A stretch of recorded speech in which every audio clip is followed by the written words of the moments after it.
Good evening, I'm back. I'm your host, Jack Remington of Jack Remington NFL channel. Just a quick recap for some stats, and you need to develop this skill to keep track of what's going on if you want to be a successful NFL handicapper. Okay, week one, the home teams won 8 games and the road teams won 8 games. The favorites versus the underdogs. The favorites won 5 games, they lost 9, and there was 2 pushes.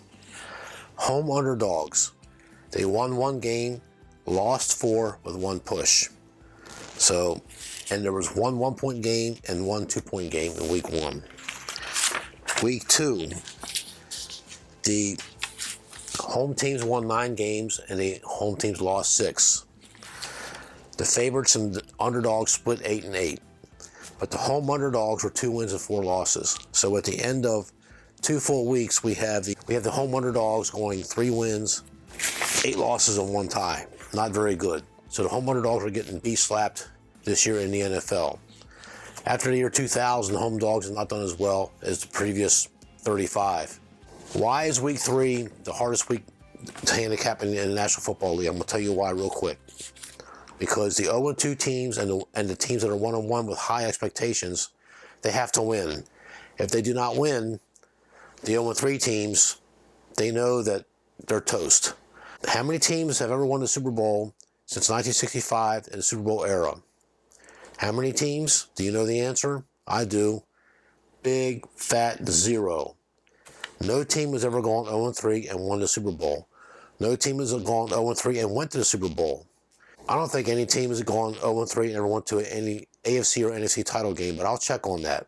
But 2 teams that went 0-4 and made the playoffs. So this Google, when you do the drop down, how many teams ever went 0-4 and made the playoffs, they say San Diego Chargers, but the Buffalo Bills did it too, and I believe it was 1996, and I'll check on that. So when I do this video, I'll make a note. I'll put that in the future video. But this year, I think it's a good year, and I'm going to tell you why. Because there's only 7 teams that are 0-2, and they are the Giants, the Jags, the Colts, the New York Jets, Atlanta Falcons, the Vikings, and the Detroit Lions. And only one of them was a playoff team, and that was the Colts. Now, just taking 2020, which is last year, there was 11 0-2 teams. I remember certain years that there was 13 0-2 teams, and they were in dire straits. The ones that went 0-3, they didn't have winning records. I mean, they were lucky to get to 7-9 or 8-8. A couple of them making it to 7-9. And you can go look all this up on NFL.com and just pick the year and just do the drop down, and you can see it for yourself. And just when you put up week 2, it'll show the record 0-2 on these different years. Okay, so enough of that. So now let's get to the games. This is what you came here for. Okay, game number 1, hold your nose time. I'm taking the Detroit Lions +8. They're hosting the Baltimore Ravens. I know what you're thinking. You're taking the badass Lions. The Lions are horrible. Yes, they are. But you know what? They got the Jared Goff. They have showed the ability to move the ball at times.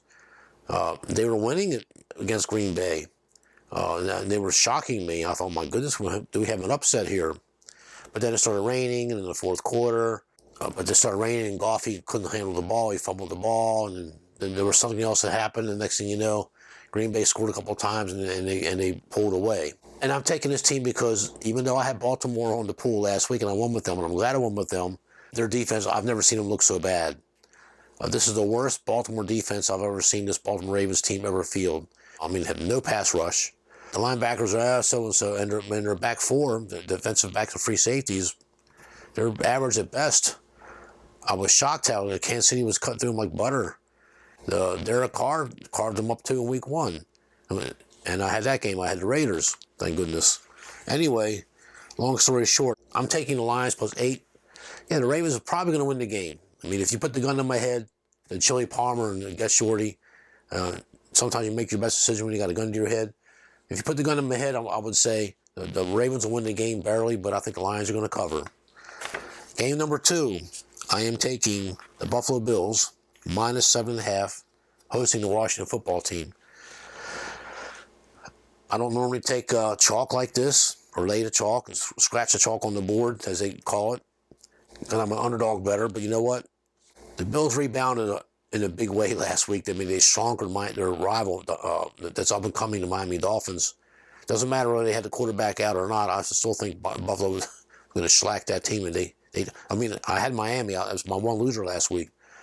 But I was watching that game. Buffalo looked awesome. And their defense was, no matter who they had, they could bring Bob Greasy back from the undefeated 72 season. Buffalo was going to sack him, and they were going to do all kinds of stuff. One of these guys on these YouTube bloggers' videos got the tip top or something. I don't know if it's Pete Prisco. I forget which one of them. I'm so tired. It's 3 o'clock in the morning.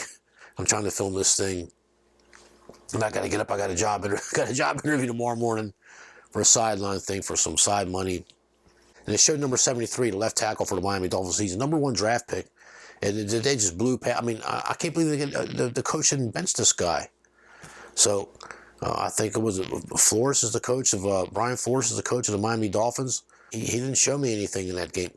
And I'm not saying because I lost with Miami. I'm just thinking that I guarantee if I was Bill Belichick coaching that team, that number 73, he gets benched for the first, the second, third series.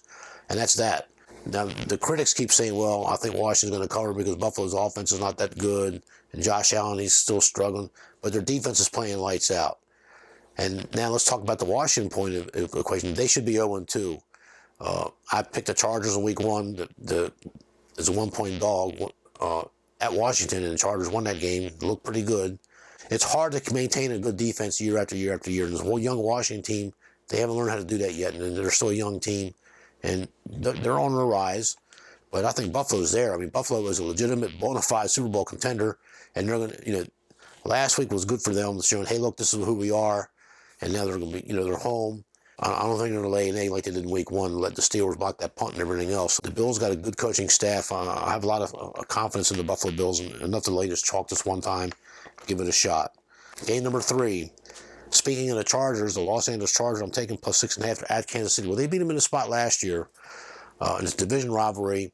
Kansas City's defense is just about as bad as Baltimore's. I mean, the defenses are horrible. They can't stop the run, can't stop the pass. Kansas City special teams are not that good. I mean, they all love Patrick Mahomes, but, he's one man. John Elway, they would win 10 games every year. Peyton Manning win 10, 11 games every year. These one-man teams get one and done in the playoffs. That happened for a long time for both Peyton Manning and John Elway. But then when John Elway got a defense behind him, then he won 2 Super Bowls in a row. I just think that the Chargers are going to be, they're probably going to lose the game. I think Kansas City will win it late like they did against Cleveland. That's okay. Shoulda, woulda, coulda. The best team always wins, and we're going to go with who won the game. So I'm taking the Chargers +6.5. Game number 4, and this is a last-minute scratch. I'm replacing the Saints-Patriots game. I was going to take the Saints +3, but I did some more metrics. I did some more looking. I just think that Bill Belichick is going to throw so much stuff at this Jameis Winston guy. Winston he's just pure physical football player. I'm not knocking the guy. I'm not denigrating him in any way. I just don't think I think he gets confused, and that's why he's an interception machine. I think Bill Belichick is the best coach in the NFL history. And then him and the Saints coach is a great coach in his own right. Sean Payton is a fantastic coach. So I'm replacing that game with something else that's linking me to the Patriots. It's the home team, the home underdog, Los Angeles Rams +1.5 against the Tampa Bay Bucks with Tom Brady. It's just this game's been going back and forth. The early line had the Rams -1.5. I think a year ago, the look-ahead line for the season total when the schedule first comes out, it was Rams -2.5. This is Matthew Stafford. If you look at my old channel, my other channels, you'll see me talk highly of Matthew Stafford. He's playing with a bad team, and without him, they wouldn't have won a game. There was a couple of years of Detroit won 3 or 4 games. Well, that's all Matthew Stafford. He threw for 5,000 yards and didn't have anybody to throw to. Then he gets Megatron for a couple of years and has a couple, 4,500 yards in a season, another 5,000 yard season. And Megatron, he retires. He got tired of losing. And he's going to look kind of like the Barry Sanders. Great running back. He goes, you know what? The desire to come back to football is not as great as the desire to stay home. He shocked the world. Then Detroit won their first 2 games. Lost all those signs. Barry who? And then they lost the next 10, and that was the end of that. I'm taking the Rams. I'm taking Matthew Stafford. He's never been in a pressure game like this before. They're home in Los Angeles. People are bashing the Rams while they barely beat the Colts. Well, the Colts were a desperate home team. The Colts needed a win to keep them falling from 0-2. Nucleus, when they played the Bucs last time, the Bucs beat them. Aaron Donald, that big defensive end, he didn't get a tackle. If you look at the box score that game last year, You'll see Aaron Donald 0-0 all the way across the defense board for the box score, team stats. They double teamed him. They took care of business. Well, you think he's going to forget that? I don't think so. I think Aaron Donald's got something to prove. And who else to prove it against Tom Brady? Now, you know I love Tom Brady. I was supposed to sell the last Tom Brady an action figure. I'm keeping it. That's for me. I told my wife I want to be buried with that. I'm that much of a Tom Brady fan. I have nothing but great things to say about Tom Brady. But you can't. But I've never seen Tom Brady walk away from avoid a question at the press conference. They're asking about going to Bill Belichick's house next week to go back to New England, and he wouldn't answer the question. He goes, "Next question, please." And he wouldn't. It's rent free in his head, as they say in politics. But this is the NFL. We don't do politics. We don't do this personal stuff on this channel. We love the game, but this is an important aspect of the game, the mindset. They're human beings, and they can be excused for having human being tendencies. They're human beings, so you can't tell me he's not thinking, how am I going to do against Bill Belichick, my old mentor and coach for 20 years and 21 years in New England? How am I going to fare? What's he going to do against me? And it's a chess match.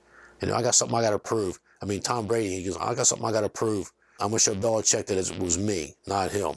And now Bill Belichick is thinking, I'm going to prove that little punk that, I drafted him when no one else would take him in the sixth round, 199th pick. He was damn near a 7th round pick. And I kept a 4th quarterback on the roster the next year, a dead roster spot. The last coach in NFL history to ever be able to do that, because any other coach would get fired for doing that. Keeping a dead roster spot for a 4th quarterback? It's unheard of, isn't it? But Bill Belichick got away with it because Robert Kraft promised him he would interfere with his team decisions. So Belichick's thinking, you know what, I made this guy, and I'm going to show him I can make him again. And I'm going to show him who the boss is. I mean, I can't wait till next week's game. I might even take off my W-2 job. I'm supposed to work that day. I might reschedule it or see if I can switch with somebody or something. I want to watch that game. I want to see. I can't wait to watch the Bucs and the Patriots go at it. But I'm going to take the Rams plus 1.5 and take the home team. Matthew Stafford's got something to prove too. The Rams aren't looking ahead, but the Bucs might be looking ahead to next week's game. Rams are worried about this game here. So we'll see. And let me throw this at you while I'm filming this thing here. There's 2 games with 1.5 point spreads. It's the Rams game and Seattle road favorite minus 1.5 at Minnesota. I always try to play teams with low numbers, and they're the 2 lowest numbers. I'm not going to play the Vikings. I just can't get a read for the Vikings yet, so I'm going to pass on that game. Game number 5. Again, I'm going to hold my nose, and everybody's bashing. This is one I'm getting more grief about this one than I am about my Lions pick. I'm taking the Green Bay Packers plus 3.5 at San Francisco. Frisco got this. They got Jimmy Garoppolo. They got this. They got that. They got no running backs, but they'll plug somebody and they're going to suit somebody up. But San Francisco, for those of you who don't know, right now leads the NFL with the starters out and second stringers out. Look at their injury list. I mean, it's a mile long. It's not the Colts. It's the 49ers got the most injuries. Just 2 years ago, they were in the Super Bowl, and they lost to Kansas City. They had a 10-point lead with 5.5 minutes left to go in the game. You can see them on the sideline, high-fiving it. And my son-in-law come downstairs, oh, look like you got a winner. I had the 49ers. And it looks like he got it. And here comes Patrick Mahomes on third and 17, where they got the sack, they got the guy in the grass. Mahomes just throws that ball, puts it in the air, and here comes Tyreek Hill out of nowhere. And anyway, so I lost that Super Bowl. And they got the ball back and scored again and beat them by 4 points, whatever it was. So the Super Bowl loser has a big hangover, as we've been seeing like the last 12, 15 years in the Super Bowl era. So what does San Francisco do? They managed to go, I believe it was 6-10. But guess what? They were 5-3 on the road and 1 win, 7 losses at home. Some teams just can't win at home. And I think the 49ers might be one of those teams. Now, don't get me wrong. They have talent and they're very good, but I watched the highlights of the 49ers against the Eagles. I think the Eagles outplayed them the first half. And they went for some kind of 4th and inches or something, didn't make it or something. And if they had kicked the field goal and had a regular kickoff and keep 49ers from getting the ball where they got it and everything else, and the 49ers got the ball and scored and made it 7-3 halftime, I mean, it was 17-11. It's a competitive game. The one touchdown that they did get, Garoppolo threw the ball, and the guy made a circus catch to catch the ball behind him. I mean, it was a lucky catch. It was a good catch on the receiver's part. It was a bad throw. Garoppolo's never been the same since he broke his leg a few years ago. Some players just are never the same when they get a key injury like that. And I've been doing this for a long time. Garoppolo's not the same. If the Patriots had kept him, instead of them forcing Belichick's hand to do something with him, or you get rid of him, or get rid of Ray Wyman, get them both. And that's a different dynamic for a different day. Garoppolo was never the same. He looked great when he was in New England. He was the next Tom Brady.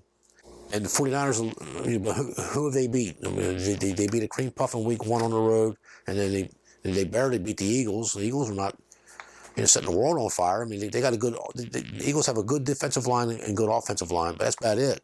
Average at best everywhere else. I'm just going to take the Green Bay plus 3.5. I think Aaron Rodgers woke up. I still think he's the most accurate passer.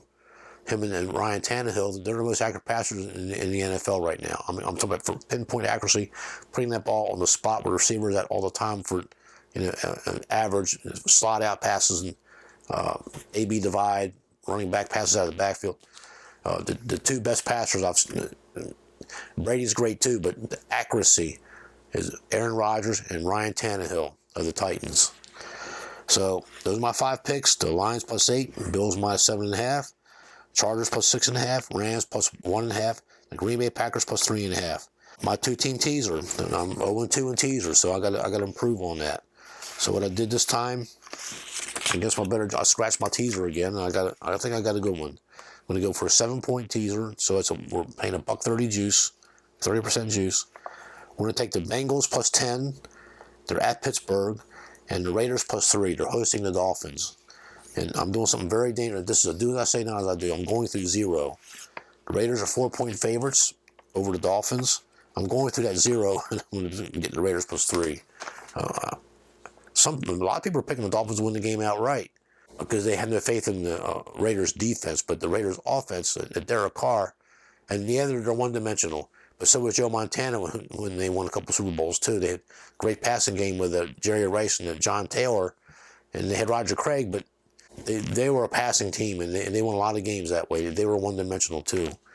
And this Derek Carr, I mean, he'd be the MVP right now as far as I'm concerned. On third and 14, Carr just taking a sack, and they're expecting to just throw some kind of thing to just get the first down. He threw the thing, and that guy caught that ball.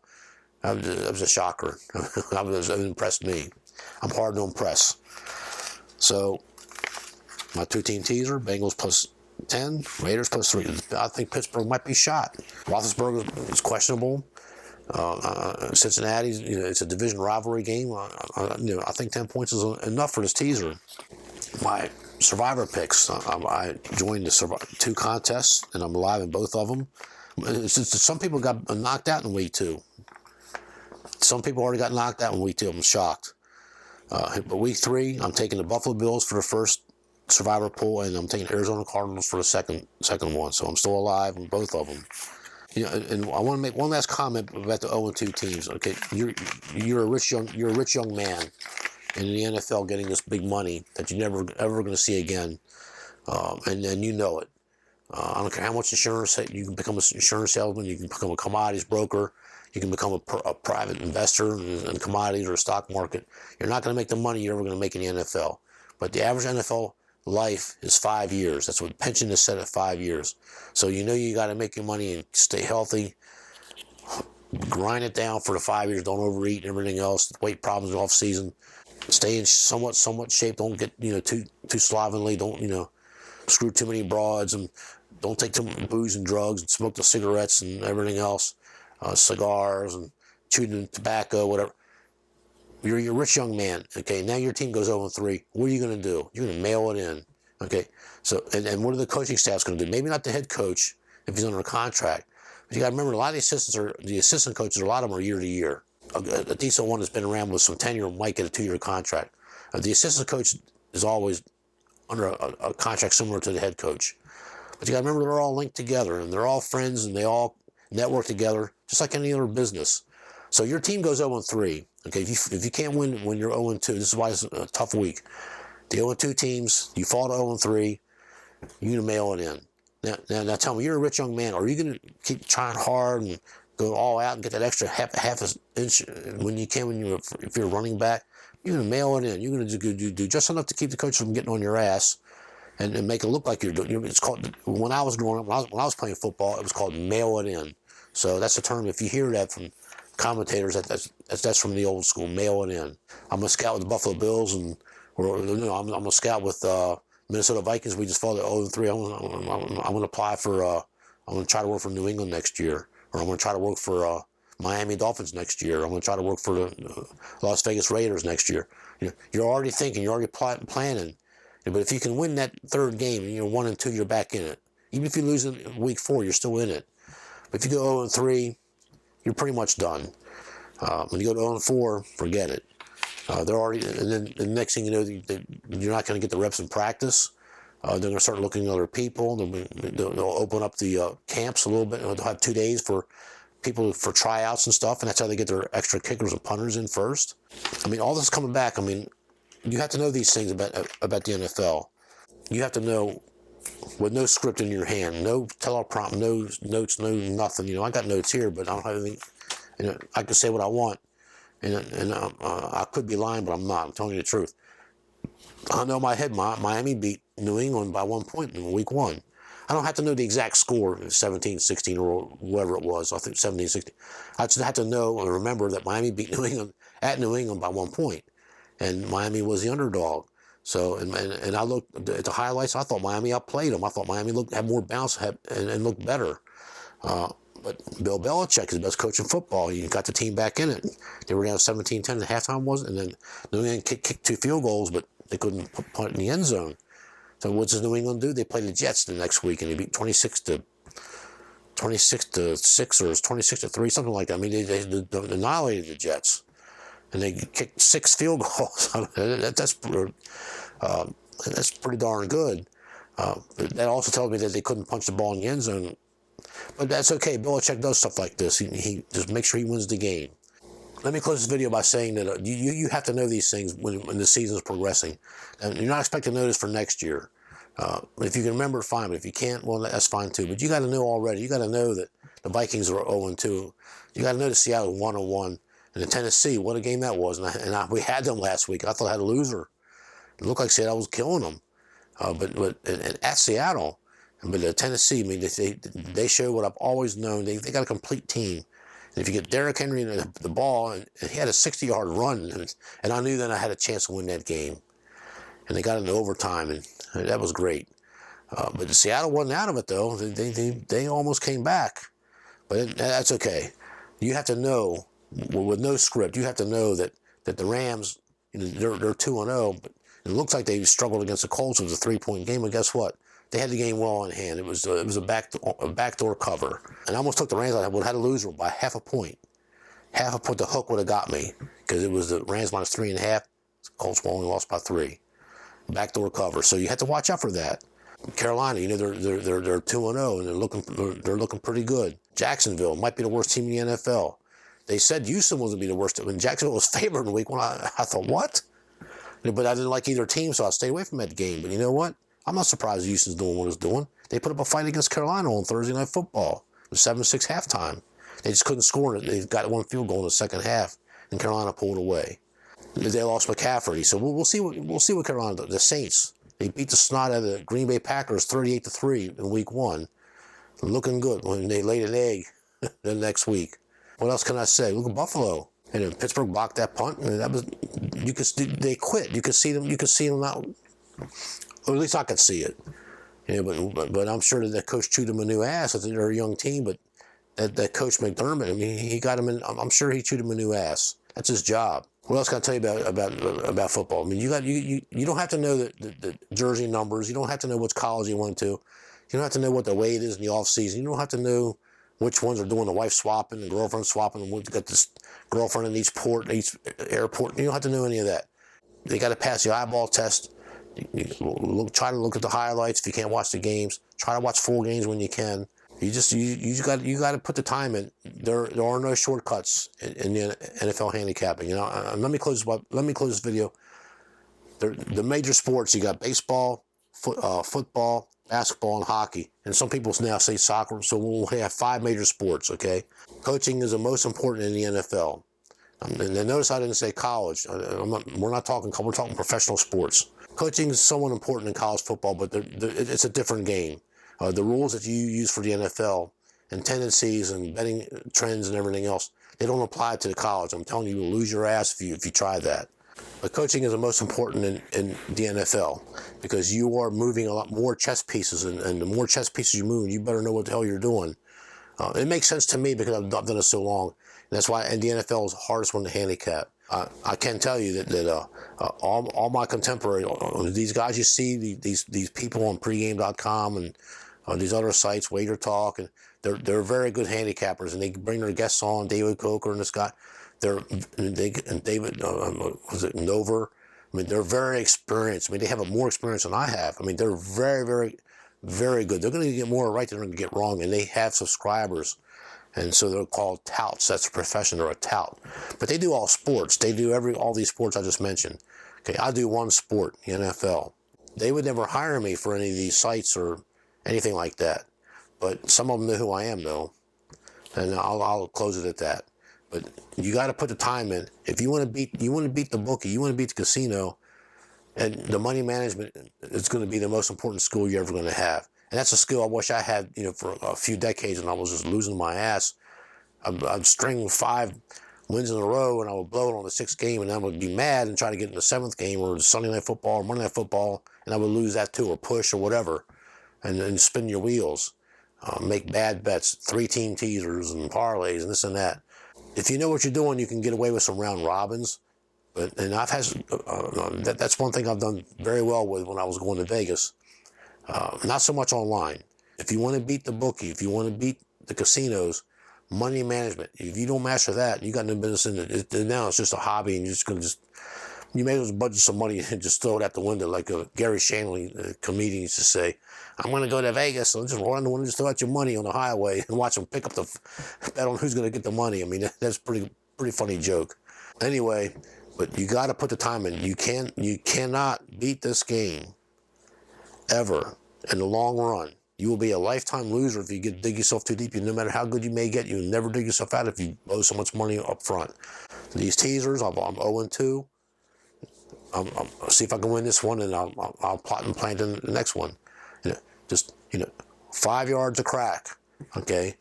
Now in the old days, I'd say, well, I'm 0-2 on the teasers. I'm on YouTube now. I'm going to do 3 teasers this week. Well, what if I lose 2 out of 3? I've dug myself more of a hole. When you're digging yourself in a hole in your own grave, if you slow down the digging, you'll live a little longer. Think of it that way.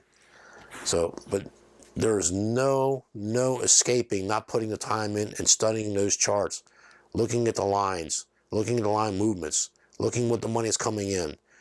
You can't teach that. You have to do it yourself. So, but that's what I'm here for. I'm here to try to give you some winners. And I'm good now, but you know what? I might go 0-5. So enough of that. Stay within your means. Enjoy the games. Always great day to be an American. And we love the NFL. Thank you. Stay tuned for the next video.